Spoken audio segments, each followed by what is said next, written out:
मृत्यु को देख करके कभी हम अपनी मृत्यु पर विचार करते हैं कि आश्चर्यमतः परम, संसार का कितना बड़ा ये आश्चर्य है कि हम दूसरों की मृत्यु को देखकर कभी अपनी मृत्यु पर विचार ही नहीं करते। राजन, भगवत प्राप्ति के इस कलिकाल में 3 ही रास्ते हैं। सबसे पहले यदि सत्संग मिले तो भगवान की कथा को कोई संत, कोई महापुरुष यदि कह रहा हो तो अपना अमूल्य समय निकाल करके भगवान के सत्संग में जाकर के जरूर बैठो, जितना टाइम हो कथा जरूर सुनो। दूसरा, कीर्तव्यश्च, कभी बैठ करके भगवान का भी भजन, नाम जप करो, नाम जप करो। किसी ने पूछा किम नाम भजनम, भजन किसे कहते हैं? किम नाम भजनम, तो उत्तर मिला कि भजनम नाम रसम, जिसमें आपको रस आए आपके मन में, उसे भजन कहते हैं। पर बहुत से लोग कहते हैं हमें तो संसार की चर्चा में बड़ा रस आता है, बातों में बड़ा संसार की रस आता है। भैया एक बात ध्यान रखना, जिसमें पहले रस जो आपको पहले मीठा लगता होगा ना, वो बाद में आपको कड़वा लगेगा, और जो पहले आपको कड़वा लग रहा है वो आपको बाद में मीठा ही मीठा लगेगा। ध्यान रखना। आपने कभी देखा हो ये 3 है ना, कफ, वात और पित्त। हम कहते हैं ना कभी कभी हमारा पित्त भड़क रहा है, कभी कहते हैं हमारे शरीर में कफ का जोर बढ़ गया है, कभी कहते हैं हमारे पेट में वायु, गैस ट्रबल हो गई, कहते ना हम लोग, एसिडिटी हो गई। तो कभी कफ, कभी वात, कभी पित्त। तो आपने देखा हो जब पित्त हमारा भड़कता है, उसमें पित्त रोगी को यदि मिश्री खिलाई जाए तो उसको वो कड़वी लगती है। पित्त रोगी जब पित्त भड़कने लगता है तो मिश्री भी कड़वी लगती है। आप बताइए क्या मिश्री कड़वी होती है?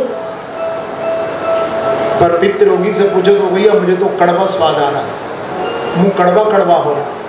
पर जैसे जैसे मिश्री को पित्त रोगी चूसेगा वैसे वैसे उसका पित्त भड़कना भी शांत होगा, क्योंकि उसका इलाज भी मिश्री है। जितना आप मिश्री को चूसेंगे धीरे धीरे आपका पित्त भड़कना कम होगा, और वही मिश्री आपको फिर मीठी लगने लगेगी। जो पहले कड़वी लग रही थी वो आपको मीठी लगेगी।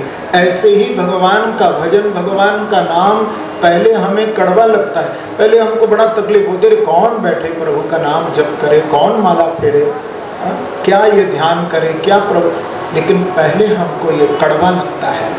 पर जैसे जैसे आपको मिश्री को आप जब चूसते हैं तो वही मिश्री आपको मीठी लगने लगती है। तो इसी प्रकार से यदि आपका मन भजन में ना भी लगे तो भी थोड़ी देर आंखें बंद करके भगवान का ध्यान करो। मैं ऐसा नहीं कहता कि आप 2 घंटे बैठे रहो, नहीं। अरे भगवान का ध्यान तो 2 मिनट ही बहुत है। 2 मिनट के लिए भी यदि अपने मन को हमने खाली करके, बिल्कुल उस समय आप किसी को याद मत करो, केवल अपने प्रभु को याद करो 2 मिनट के लिए बस। तो 2 मिनट का उनका ध्यान, आपको ध्यान रखना 23 घंटे 58 मिनट जीने की शक्ति प्रदान कर देगा संपूर्ण दिन में। 2 मिनट का ध्यान सिर्फ।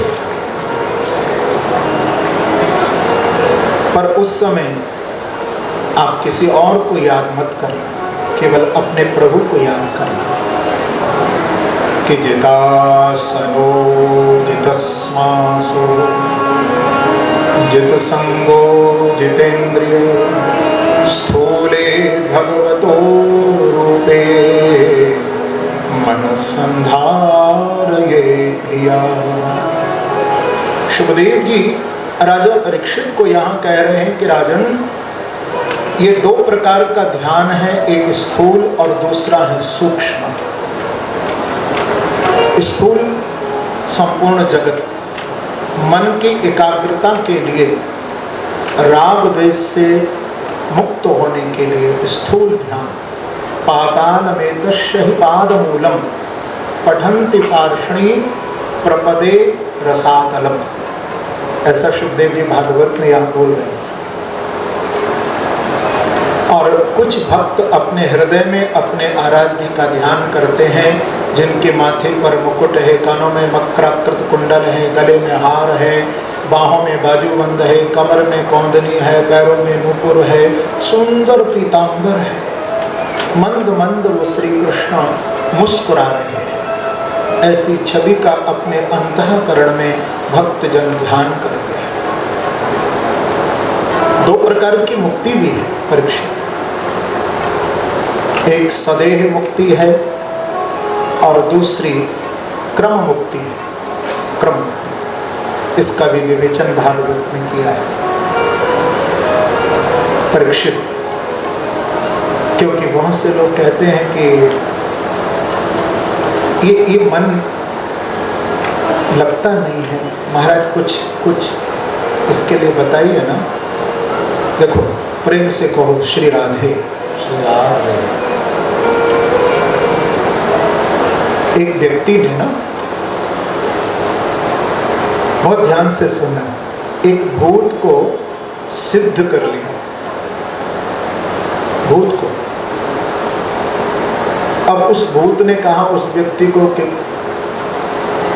जो भी तुम मुझे काम बताओगे मैं तुम्हारा करूंगा, मुझे कभी खाली मत छोड़ना, यदि तूने मुझे खाली छोड़ा तो मैं तुझे खा जाऊंगा।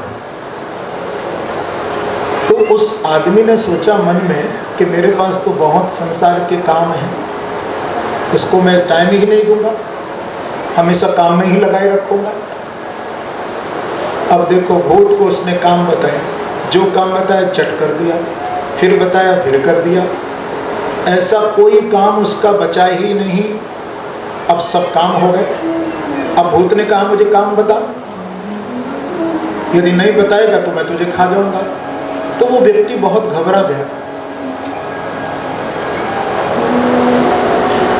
ये आपके मतलब का ये प्रसंग है, ये दृष्टांत है, बड़ा ध्यान से सुनना बंधु। अब वो व्यक्ति घबराया हुआ पड़ोस में उसके एक कोई विवेकवान व्यक्ति था, समझदार आदमी था, उसके पास गया। उसने अपनी परेशानी उसे बताई। तो उसने कहा तू चिंता क्यों करता है, देख मैं तुझे उपाय बताता हूँ।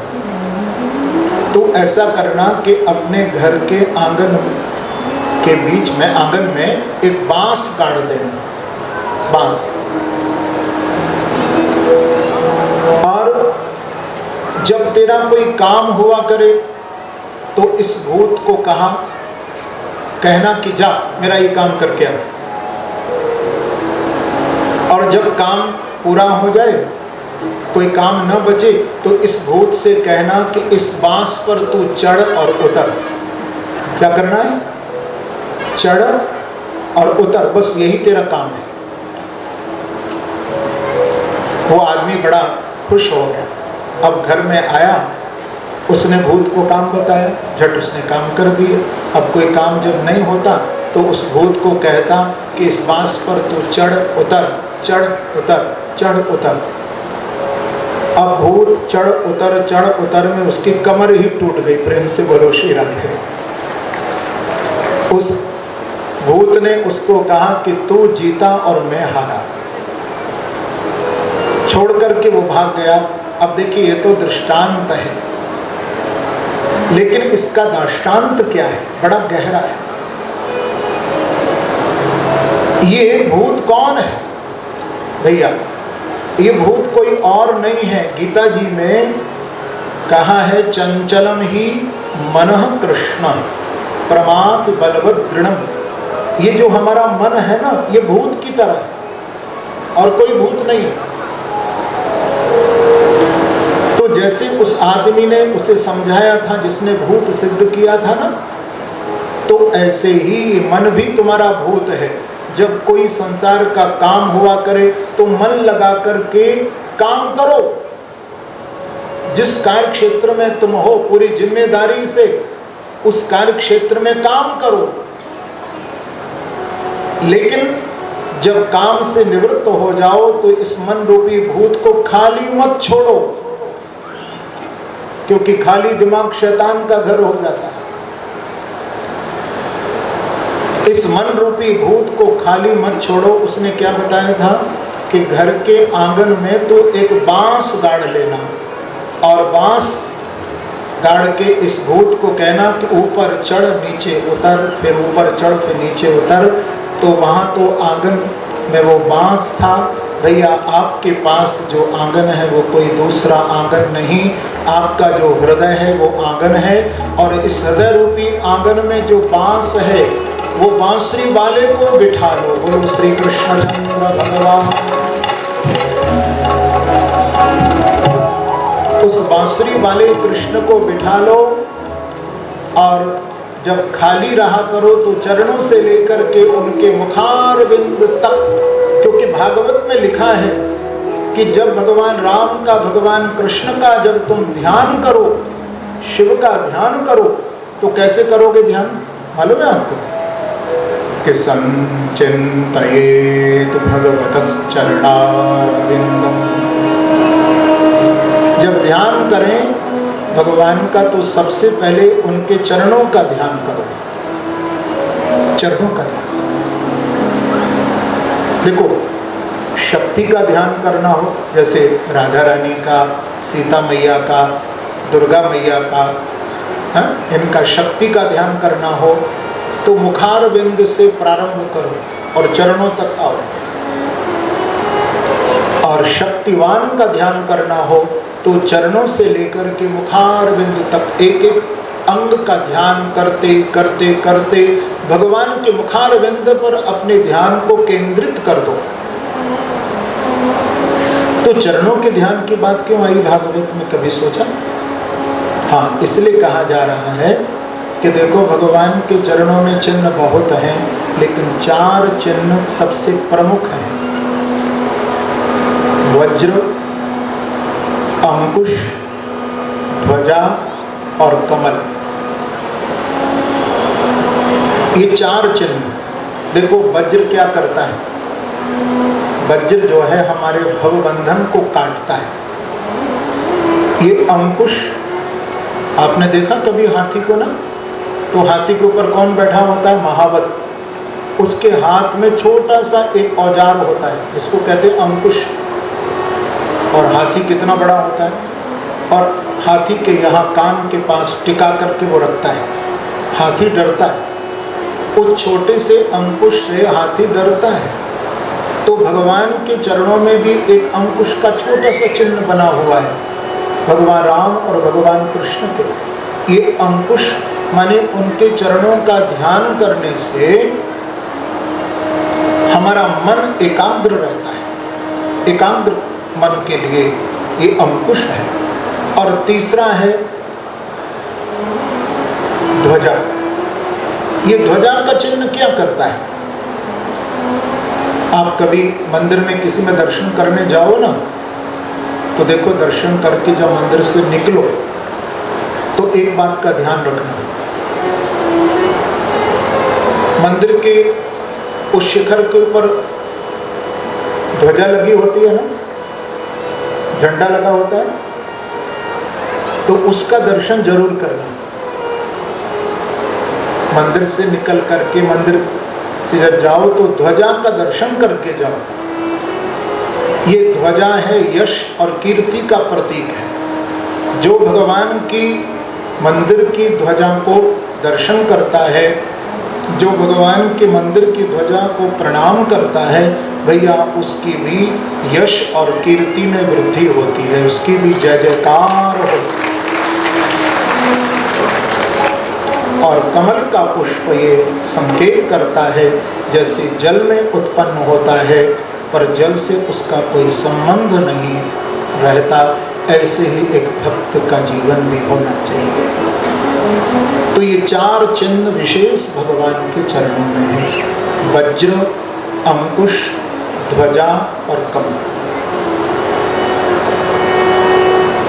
सुखदेव जी महाराज कहते हैं कि राजन, इस मानव शरीर को प्राप्त करके यदि इंसान के जीवन में प्रेम न हो, त्याग न हो, सेवा की भावना न हो, तो उसका जीवन तो पशु तुल्य है। स्वविड वराहोष्ट खड़ई संस्तुता पुरुष पशु, यहाँ सुखदेव जी बोल रहे हैं भागवत कि इस मानव शरीर को प्राप्त करके जो भगवान से नहीं जुड़ता, सत्कर्म से नहीं जुड़ता, सेवा के कर्म से नहीं जुड़ता, जो भगवान की कथा को नहीं सुनता। देखो गोस्वामी जी कितना सुंदर कह रहे हैं। रामचरितमानस के अंदर गोस्वामी जी ने कहा, जिन हरि कथा सुनी नहीं काना, जिन हरि कथा सुनी नहीं काना, जिन हरि कथा सुनी नहीं काना, जिन हरि कथा सुनी नहीं काना, श्रवण रंध्र अहि भवन समाना, श्रवण। पर नए सदस्य हैं तो चैनल को सब्सक्राइब करें और चैनल को लाइक करें, वीडियो को शेयर करें और घंटी दबाना ना भूलें। यदि आप घंटी नहीं दबाएंगे तो खबरों का नोटिफिकेशन आप तक नहीं पहुंचेगा। Green colours India private limited, रंग है तो जीवन है। Stay home, stay safe.